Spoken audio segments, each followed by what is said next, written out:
నమస్తే, నేను మీ పద్మావతి. ఈ రోజు మనతో పాటు ప్రముఖ ఆధ్యాత్మికవేత్త మరియు జ్యోతిష్య విశారద డాక్టర్ వేణుగోపాల్ గారు ఉన్నారు. మరి గురువు గారితో మాట్లాడేద్దాం. నమస్కారం గురువు గారు. నమస్తే అమ్మా. గురువు గారు, చివరిగా మీనరాశి వారి విషయానికి వస్తే, మే నెలలో చూసుకున్నట్టయితే వీరికి ఏ విధంగా ఉంటుందంటారు? వీరికి కలిసి వచ్చేవి ఏంటి, కలిసి రానివి ఏంటి, ఏ విషయాల్లో జాగ్రత్త తీసుకోవడం ద్వారా మరింత శుభ ఫలితాలు చూడవచ్చు అంటారు? మా మీనరాశి వారికి 50 నుంచి 60% శుభలితాలు ఉన్నాయమ్మా మే నెలలో. ఎందుకంటే ప్రధానంగా వీరికి సూర్య భగవానుడు తృతీయ భావంలో సంచరిస్తున్నాడు. ఈ రకంగా జన సహకారం బాగా ఉంటుంది, తోటి ఉద్యోగుల సహకారం బాగా ఉంటుంది, అధికారుల సహకారం బాగుంటుంది, తండ్రి నుంచి సహాయం పొందగలుగుతారు, ప్రభుత్వం నుంచి సహాయం పొందగలుగుతారు, రాజకీయ నాయకులకు కూడా అనుకూల వాతావరణం కనిపిస్తుంది. ఆ రకంగా సూర్యుడు అనుకూలంగా ఉండేటప్పుడు చాలా పనులు సునాయాసంగా పూర్తి చేసుకుంటాం. అలాగే వీరికి బుధుడు జన్మరాశిలో ఉన్నాడు. జన్మరాశిలో బుధుడు ఉంటే ఆయన చతుర్థ సప్తమాధిపతి. సో జన సంబంధాలు బాగుంటాయి, కుటుంబంలో శుభకార్యాలు నిర్వహిస్తారు, కుటుంబానికి కావాల్సిన నూతన వస్తువులు కొనుగోలు చేస్తారు, ఆర్థికమైనటువంటి అవసరాలకు అనుగుణంగా సర్దుబాటు జరుగుతుంది. మనకి ఎప్పుడు ఈ రోజు అవసరం ఉంది డబ్బులు అంటే సడన్గా ఆ రోజు ఏదో రకంగా డబ్బులు వస్తాయి, అంతవరకు డబ్బులు ఉండదు. ఆ అవసరానికి సరిపోయే విధంగా డబ్బులు ఎవరో తెచ్చిస్తారు, ఏదో రకంగా సర్దుబాటు జరుగుతుంది. ఈ రకంగా సర్దుబాటు జరిగినప్పుడు ఆర్థిక సమస్యల నుంచి బయటపడతారు. సో ఆ రకంగా వీరు సంతోషంగా వ్యాపారాభివృద్ధిని, బ్యాంకు లావాదేవీలు, రుణ సదుపాయాలు, పనులు అవి ఎప్పటికప్పుడు పూర్తి చేసుకునే విధానం కనిపిస్తుంది. అట్లాగే వీరికి శుక్రుడు జన్మరాశిలో ఉన్నాడు. శుక్రుడు జన్మరాశిలో ఉంటే ఆయన జన సహకారం, స్త్రీ జన సహకారం బాగా ఉంటుంది. స్త్రీలు సహకరిస్తే చాలా కార్యక్రమాలు మనం పూర్తి చేసుకోగలుగుతాం. కుటుంబంలో శుభకార్యాలు నిర్వహిస్తాం. కుటుంబ బాధ్యతలంతా స్త్రీలు నిర్వహించేటువంటి అవసరం ఉంటుంది. ముఖ్యంగా శుభకార్యాలు అంటే వారు ముందు పడితే తప్ప మన కార్యక్రమాలు జరగదు. సో ఆ రకంగా బంధుజనాలతో సత్సంబంధాలు ఏర్పడతాయి, స్నేహితులతో సత్సంబంధాలు ఏర్పడతాయి, ఇంట్లో శుభకార్యాలు చక్కగా మనం నిర్వర్తించుకోగలుగుతాం. అనుకున్న దానికంటే బాగా చేయగలిగి ఆ రకమైన సంతృప్తిని పొందడానికి కుటుంబ సౌఖ్యం, ముఖ్యంగా భోజన సౌఖ్యం, కుటుంబంలో నిద్ర సౌఖ్యం, ఈ రకమైన ఆనందం, కుటుంబ బలం నాకుంది, కుటుంబ సభ్యులు నా వైపు ఉన్నారు అనే ఆనందంతో మీరు ముందుకు వెళ్ళి బయట పని చేసుకోవడానికి, వ్యాపారం చేసుకోవడానికి, ఆనందంగా ముందుకు వెళ్ళడానికి అవకాశం కనిపిస్తుంది. అట్లాగే కేతువు 6వ ఇంటికి వెళ్తున్నాడు. కేతువు 6వ ఇంటికి వెళ్తే చాలా వరకు వీరు మంచి ఫలితాలు పొందడానికి అవకాశం ఉంటుంది. నిరాడంబరత ఏర్పడుతుంది, పోటీ ప్రపంచంలో మంచి విజయాలు సాధించుకుంటారు, భగవంతుని ఆశస్సులు బాగా ఉంటుంది. అలాగే వీరికి కొన్ని ఆర్థికపరమైనటువంటి అవసరాలు తీర్చుకోగలుగుతారు. అనారోగ్యం ఏమన్నా ఉంటే దాని నుంచి బయటపడగలుగుతారు. కొంతమంది శత్రువులు సైతం మిత్రులుగా మారడానికి అవకాశం ఉంటుంది. అయితే వీరికి జన్మశని నడుస్తోంది. మీనరాశిలోకి శని ఉన్నాడు కదా, కాబట్టి ఒక రకమైనటువంటి బద్ధక స్వభావం, సోమరితనం వల్ల కొన్ని పనులు వాయిదా వేసుకొని ఇబ్బందులు కొని తెచ్చుకునే వారు అవుతారు. అలాగే పంచమ భావంలో కుజుడు సంచారం చేస్తున్నాడు. పంచమ భావంలో కుజుడు అంటే సంతానంతో మనస్పర్ధలు వచ్చే అవకాశం ఉంటుంది, లేకపోతే ప్రేమికుల మధ్య గొడవలు వచ్చే అవకాశం ఉంటుంది, ఆత్మీయులతో మాట పట్టింపులు, అభిప్రాయ భేదాలు.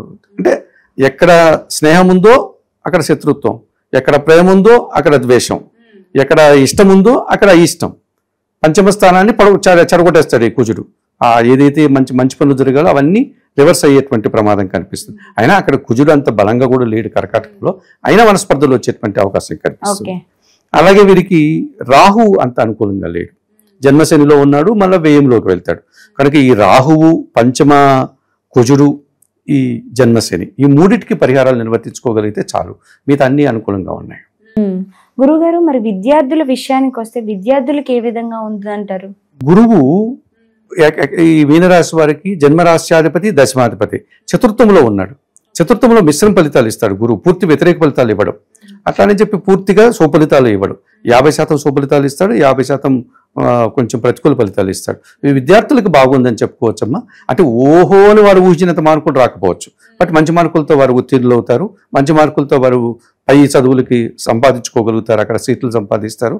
ఆ రకంగా విద్యార్థులకి మధ్య రకమైనటువంటి సుఫలితాలు రావడానికి అవకాశం ఉంది. గురుగారు, ఓవరాల్ గా చూసుకుంటే మీనరాశి వారికి ఇప్పుడు మీరు అన్నట్టు శని అనేది నడుస్తుంది. మరి వీరికి విదేశాలు వెళ్ళినంత మాత్రాన కలిసి వచ్చే అవకాశం ఉంటుందంటే, లేకపోతే ఇక్కడే ఉండడం బెటర్ అంటారు? విదేశాలకు వెళితే కలిసి రాదమ్మా మీనరాశికి. ఎందుకంటే రాహు జన్మరాశిలో మే 18 వరకు ఉండి వ్యయంలోకి వెళ్ళిపోతున్నాడు. కాబట్టి విదేశాలకు వెళితే ఏదో ఖర్చులు పెరిగిపోతాయి, ఆటంకాలు పెరుగుతాయి, అక్కడ ప్రశాంతంగా ఉండలేరు వారు. కనుక విదేశాలకు వెళ్లే కార్యక్రమం వాయిదా వేసుకోవడం 1 సంవత్సర కాలం మంచిది. మరి ఎక్కడ కలిసి వస్తుందంటే? స్వదేశంలో కలిసి వస్తుంది. చతుర్థంలోనే గురువు ఉన్నాడు కదా, మనకు 4వ ఇంట గురువు అంటే సుఖస్థానంలో గురువు ఉంటాడు. మన దేశంలోనే ఏ రాష్ట్రంలో అయినా వాళ్ళు బతకచ్చు, ఎక్కడైనా ఉద్యోగాలు తెచ్చుకోవచ్చు, ఎక్కడైనా చదువుకోవచ్చు. కుటుంబపరమైనటువంటి ఆనందం పొందడానికి ఇది కరెక్ట్ సమయం. ఓకే, కాబట్టి దూర ప్రాంతాల్లో ఉండేటువంటి అవసరం ఉండదు. గురుగారు మరి ఆరోగ్య విషయానికి వస్తే వీరికి ఆరోగ్యంగా ఏ విధంగా ఉంటుందండి? వీరికి అనారోగ్య సమస్యలు ఏమి ఉండదమ్మా. మీనరాశి వారికి కేవలం బద్ధక స్వభావం, సోమర్తనం వల్ల వచ్చేటువంటి సమస్యలే. కాస్త ఈ శరీరాన్ని కాస్త యాక్టివ్గా ఉంచుకోవడానికి మీరు ఏం చేయాలంటే కాస్త క్రమశిక్షణ అలవాటు చేసుకోవాలి. అంటే ఉదయం పూట లేసి వాకింగ్ చేయడము, యోగా చేయడము, ఇలాంటివి చిన్న చిన్న పనులు చేసుకోగలగాలి. బలవంతంగా అయినా సరే వారి కొన్ని కార్యక్రమాలు, అయిష్టంగా అయినా సరే కొన్ని ఈ పనులు చేయాలి అని ఓ లిస్ట్ అవుట్ చేసుకోవాలి. వారు ఉదయం 8 గంటలకే లేయాలి, ఇన్ని గంటల నుంచి ఇన్ని గంటల వరకు వాకింగ్ చేయాలి లేదా యోగా చేయాలి, ఈ తర్వాత నేను ఈ కార్యక్రమం చేయాలి, ఇన్ని గంటలకి నేను టిఫిన్ తినాలి, ఇన్ని గంటలకి పని పూర్తి చేయాలి. ఇలా ఒక టైం టేబుల్, ఒక డైరీని మెయింటైన్ చేసి దాన్ని ఖచ్చితంగా మెయింటైన్ చేయగలిగితే ఇది మనకు మనం విధించుకునేటువంటి సంస్కరణ, క్రమశిక్షణ. అది కూడా కొంతమంది వయసు రీత్యా ఇబ్బంది పడి అయినా కావట్లేదు అంటే ఈ జన్మశనితో బాధపడే వాళ్ళకి ఒక చక్కటి పరిహారం ఏంటంటే నువ్వుల నూనెను వేడి చేయాలి. ఓకే, ఆ నువ్వుల నూనె ఇప్పుడు కొంతమంది మేము శాకాహారులం అండి అనేటువంటి వాళ్ళు అందులో వెల్లుల్లి వేయకూడదు. నాన్ వెజ్ అవకాశం ఉన్నవారు అనుకోండి, మాంసాహారులు, వాళ్ళు ఈ వెల్లుల్లి పొట్టు తీసి దాన్ని కొంచెం నుజ్జుగా కొట్టి ఆ నువ్వుల నూనెలో వేసి కన్నా దాన్ని కాస్తే గన బాగా బురుగు వచ్చేటట్టుగా, నురుగు వచ్చే విధంగా కన్నా ఒక చక్కటి ఆయుర్వేద ఔషధం లాగా స్మెల్ వస్తుంది. అది దాన్ని గోరువెచ్చగా చేసి మీరు శరీరం అంతా కూడా తల నుంచి పాదాల వరకు మర్దనం చేసుకొని తల స్నానం చేయాలి, హెడ్ బాత్ చేసుకోవాలి. చేస్తే బాడీ శరీరం యాక్టివ్ అవుతుంది. మన శరీరంలో ఉన్నటువంటి ఆ స్వేద రంధ్రాలంతా యాక్టివ్ అవుతాయి. శని భగవానుడు కూడా ఫ్రీజ్ అవుతాడు. నువ్వుల నూనెకి శని భగవానుడు సంబంధించింది కనుక ఇది మాత్రం పూర్వకాలం చేసేవాళ్ళే మన పెద్దవాళ్ళందరూ కూడా. నువ్వుల నూనెతో పండగల రోజు, పర్వదినాల్లో తలకి, శరీరానికి, భుజాలకి చక్కగా రాసి పెద్దవాళ్ళు మనకు స్నానం చేసేవాళ్ళు. ఇప్పుడు మనం మర్చిపోయాం. కానీ ఈ నువ్వుల నూనెను వేడి చేసి శరీరం అంతా మర్దనం చేసుకుని శనివారం రోజు, ఆదివారం రోజు ఎవరైతే స్నానం చేస్తారో వీరికి ఈ బద్ధకం ఉండదు, శరీరం యాక్టివ్ అయిపోతుంది, శని కూడా ఫ్రీజ్ అవుతాడు. అలాగే నువ్వులతో చేసినటువంటి చిన్న చిన్న పదార్థాలు ఉన్నాయి, తీపి పదార్థాలు, వాటిని తినాలి, వాటిని పంచాలి పిల్లలకి ఎవరికున్నా. ఆ నువ్వులు చిన్న లడ్డూలు లాంటివి మనకు చేసుకోగలిగితే చేసుకోవచ్చు. ఆ బెల్లము, నువ్వులు ఏదో వేసి నెయ్యితోటి చేసుకోలేకపోతే స్వగృహ పురుషులు ఎక్కడ దొరుకుతాయో మంచి ఆ షాపుల్లో కొనుక్కొని మనము తినాలి, చిన్నపిల్లలకి వాళ్ళకి పెట్టాలి, ఎదుటి వారికి. ఈ రకంగా చేయడం వల్ల కూడా మన శరీరం యాక్టివ్ అవుతుంది. ఇట్లాగానా చేసుకోగలిగితే మీనరాశి వారు తప్పనిసరిగా ఆ బద్ధకం నుంచి బయటపడతారు. అంతకుమించి వారికి పెద్ద అనారోగ్య సమస్యలు ఏముండదు. అదే బద్ధకం వల్ల ఏమవుతుందంటే కొన్ని కార్యక్రమాలు వాయిదా వేస్తారు. వాయిదా వేసినప్పుడు ఆ ఫలితాలు రావు. ఈ రోజు రావాల్సింది రేపటికి, రేపు రావాల్సింది ఎల్లుండికి, అలా అదొక్కటే తప్ప మిగతా ఏముండదు. గురుగారు నాదొక సందేహం అండి. ఇప్పుడు కొంతమంది ఇలా నువ్వులు ఏమైనా ఉండలు కానీ లేకుంటే చిన్న చిన్న అచ్చులు కానీ ఇచ్చినప్పుడు తీసుకుంటే వారికి ఏమైనా ఉన్న దోషాలు మనకు వచ్చేస్తాయేమో అని అంటారు. ఇది నిజంగా అపోహే అంటారా లేకుంటే ఇందులో ఏమైనా వాస్తవం ఉందా? 100% అపోహే. ఇప్పుడు మీరు నువ్వులుంటలు ఇస్తే ఆ మాట అంటారమ్మా. ఓకే, ఎక్కడంటారంటే ఈ కొంతమంది పురోహితులకి ఎత్తి నువ్వులు దానం చేస్తుంటాం, కేజింపావు. వాడు మీరేమో నువ్వులు ఇస్తున్నారు, మీ శని దోషమంతా నాకు వస్తుంది, ఇంకొంచెం నాకు దక్షిణ పెట్టండి అని అంటూ ఉంటాడు. అది వాళ్ళ లాభం కోసం. సో మీరు వాళ్ళకి ఏదో ఇస్తారు, కొంత అమౌంట్ కూడా ఇస్తారు, అమౌంట్ తీసుకుంటాడు. ఆ నువ్వులు ఏం చేసుకుంటాడు ఆయన? కేజింపావు నువ్వులు ఆయన ఏం చేసుకుంటాడు? మళ్ళీ ఎక్కడైనా అమ్మేయాలి లేదా ఎవరికైనా ఇచ్చి, అదేగా జరుగుతుంది. అందువల్ల మనకు ఫలితం ఎట్లా వస్తుంది? ఓకే, అది అనవసరం. వాళ్ళు చెప్పరు అన్నమాట, వాళ్ళకి అది అలవాటు పడిపోయారు. అదే నిజమని మనం అనుకుంటున్నాం. సో అట్లా పరిహారాలని కాలానుగుణంగా మనం మార్చుకోవాలి. మీరు అట్లాగే ఒక 1/2 kg నల్ల ద్రాక్ష ఇవ్వండి ఆయనకి, లేదా ఒక 1/2 kg నేరేడు పళ్ళు ఇవ్వండి. చక్కగా తీసుకుంటాడు కదా, అమ్ముకోడు కదా, వాటిని ఆయన స్వీకరిస్తాడు కదమ్మా, మనకు సత్ఫలితాలు వస్తుంది. అలా మనము శని భగవానుడికి అనేకమైనటువంటి పదార్థాలు ఉన్నాయి కదా, నువ్వులు ఒకటే కాదు కదా. కాబట్టి మనం మార్చుకోవాలి. మనము ఈ కాలానికి అనుగుణంగా మార్చుకోగలుగుతామంటే తప్పనిసరిగా ఆ ఫలితాలని సద్వినియోగం అవుతాయి, తొందరగా మనకు సత్ఫలితాలు రావడానికి అవకాశం ఉంటుంది.